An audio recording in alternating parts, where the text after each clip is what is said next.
Arab Saudi dan Kuwait resmi mencabut pembatasan akses militer Amerika Serikat ke pangkalan dan wilayah udara mereka. Langkah ini dilakukan untuk memperlancar operasi pembukaan kembali Selat Hormuz di tengah memanasnya konflik kawasan Timur Tengah. Pemerintahan Presiden Donald Trump dilaporkan tengah menyiapkan kembali operasi pengawalan angkatan laut bagi kapal-kapal komersial yang melintasi Selat Hormuz dengan dukungan kekuatan laut dan udara Amerika Serikat. Operasi ini sempat dihentikan sementara setelah berlangsung selama 36 jam. Ketegangan memuncak setelah Amerika Serikat dan Israel melancarkan serangan terhadap Iran pada 28 Februari 2026, yang dibalas Teheran dengan menargetkan Israel serta sekutu Amerika di kawasan Teluk. Iran kemudian menutup Selat Hormuz, jalur pelayaran strategis bagi perdagangan minyak dunia. Meski sempat terjadi gencatan senjata melalui mediasi Pakistan, pembicaraan damai gagal mencapai kesepakatan.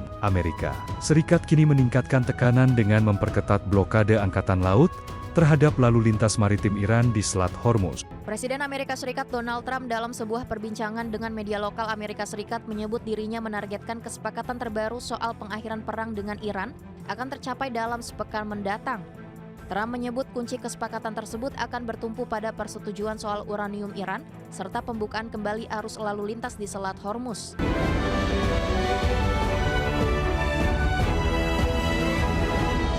Presiden Amerika Serikat Donald Trump menargetkan kesepakatan pengakhiran perang dengan Iran akan tercapai dalam sepekan mendatang. Trump juga menunda operasi militer lanjutan di Selat Hormuz guna mempertahankan gencatan senjata.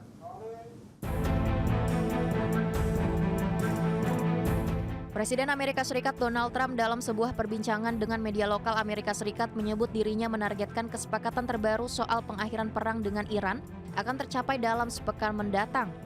Trump menyebut kunci kesepakatan tersebut akan bertumpu pada persetujuan soal uranium Iran serta pembukaan kembali arus lalu lintas di Selat Hormuz.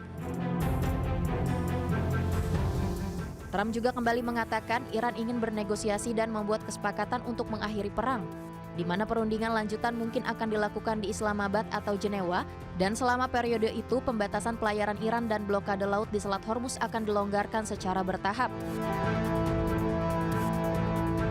Pembicaraan damai antara Amerika Serikat dengan Iran sejak gencatan senjata pada 8 April belum kunjung membuahkan hasil, di mana kedua pihak terus memperpanjang gencatan senjata hingga pada akhirnya memperpanjang gencatan senjata tanpa batas waktu.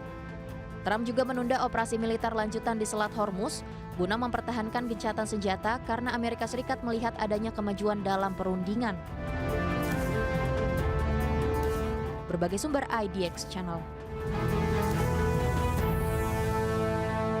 Presiden Amerika Serikat Donald Trump dijadwalkan akan bertemu dengan Presiden China Xi Jinping pada 14 hingga 15 Mei mendatang. Salah satu materi pembahasan dalam pertemuan tersebut yakni terkait konflik di Iran.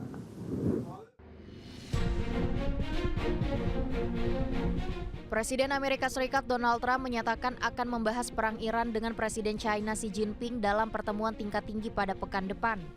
Trump juga menyatakan masih berupaya meredam ketegangan akibat konflik antara Amerika Serikat dan Iran.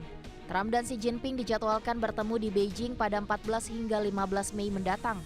Pertemuan tingkat tinggi ini berlangsung di tengah gejolak baru dalam hubungan dua negara dengan perekonomian terbesar di dunia tersebut akibat perang Iran. Konflik ini bahkan sempat menunda pertemuan tersebut sebanyak 1 kali dan memicu kecemasan di pasar keuangan. Adapun konflik di Timur Tengah telah melumpuhkan aliran pasok energi dunia yang melalui Selat Hormuz, sehingga memaksa negara-negara pengimpor minyak mentah seperti China bekerja keras untuk mencegah kelangkaan di tingkat domestik. Di sisi lain, Amerika Serikat juga telah menjatuhkan sanksi terhadap kilang-kilang di China yang memproses minyak asal Iran. Langkah Washington ini bertujuan meningkatkan tekanan pada Teheran agar segera mencapai kesepakatan untuk mengakhiri perang. Berbagai sumber IDX Channel. Mantan Perdana Menteri Korea Selatan Han Duck-soo menerima pengurangan vonis penjara dari semula 23 tahun menjadi 15 tahun di tingkat pengadilan banding. Hakim mempertimbangkan karir Han selama 50 tahun di pemerintahan Korea Selatan. Pengadilan banding Korea Selatan mengurangi hukuman penjara untuk mantan Perdana Menteri Han Duck-soo menjadi 15 tahun dari 23 tahun. Vonis tersebut dijatuhkan atas peran Han dalam pemberlakuan darurat militer singkat oleh mantan Presiden Yoon Suk Yeol pada tahun 2024. Mengutip Reuters, pada Kamis ini pengadilan banding mengatakan temuan pengadilan tingkat rendah bahwa Han terlibat dalam tindakan-tindakan kunci untuk membantu Yoon mendeklarasikan darurat militer. Han juga dinilai tidak mencegah Yoon Suk Yeol melakukan darurat militer. Hakim juga menyatakan Han juga mengetahui rencana mantan Menteri Keamanan untuk memutus pasokan listrik dan air ke beberapa perusahaan media selama berdarurat militer. Tetapi Han dinilai gagal mencegah rencana tersebut. Pengadilan juga menyatakan Han bersalah karena memasukkan dokumen kepresidenan dan melakukan sumpah palsu. Namun hakim juga mempertimbangkan karir Han selama 50 tahun di bidang pelayanan publik, termasuk jabatan di Kementerian Keuangan dan Kementerian Luar Negeri. Berbagai sumber untuk IDXtional. Masih bersama kami di Prime Market Highlights, pemirsa, Kepala Staf Kepresidenan Jenderal TNI Purnawirawan Dudung Abdurrahman melibatkan KPK dalam pengawasan program prioritas Presiden, termasuk program makan bergizi gratis. Dudung memastikan nantinya jika ada temuan indikasi korupsi akan langsung disampaikan kepada Presiden Prabowo.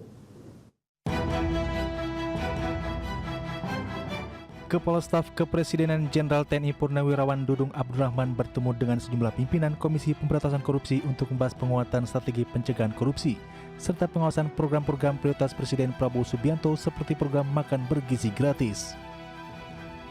Dudung mengaku dirinya mendapatkan informasi tentang indikasi praktik jual beli titik dapur atau satuan pelayanan pemenuhan gizi dalam program makan bergizi gratis.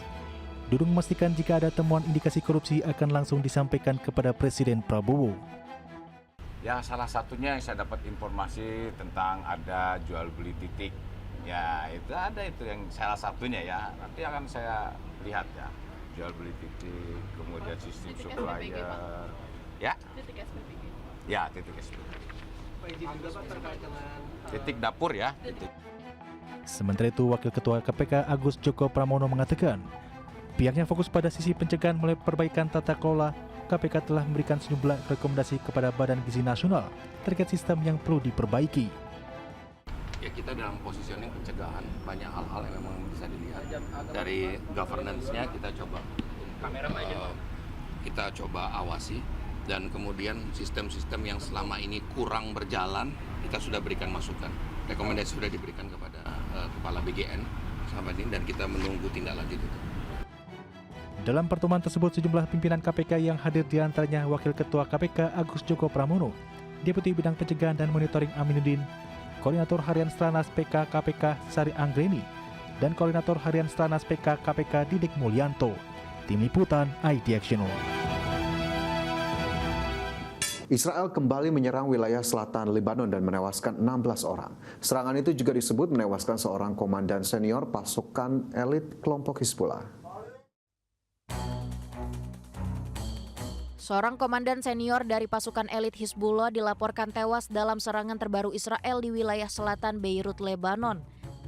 Serangan itu menjadi yang pertama menghantam kawasan tersebut dalam hampir 1 bulan terakhir. Sejumlah media mengutip pernyataan Perdana Menteri Israel Benjamin Netanyahu yang menyebut pasukan militer Israel menargetkan komandan pasukan Ratuan Hizbullah yang menurut sejumlah sumber diidentifikasi sebagai Malek Balut. Serangan terbaru yang dilancarkan Israel ke wilayah selatan Lebanon pada Kamis kemarin menghantam sebuah apartemen di Gobeiri, yang merupakan lokasi yang disebut menjadi tempat para pemimpin Ratuan Hizbullah menggelar pertemuan. Serangan pesawat tak berawak dan serangan udara Israel di Lebanon Selatan dan Timur menewaskan 16 orang dan melukai 21 lainnya. Dan serangan Israel sejak 2 Maret disebut telah menewaskan lebih dari 2.700 orang, serta menjadikan lebih dari 1 juta warga mengungsi. Berbagai sumber IDX Channel.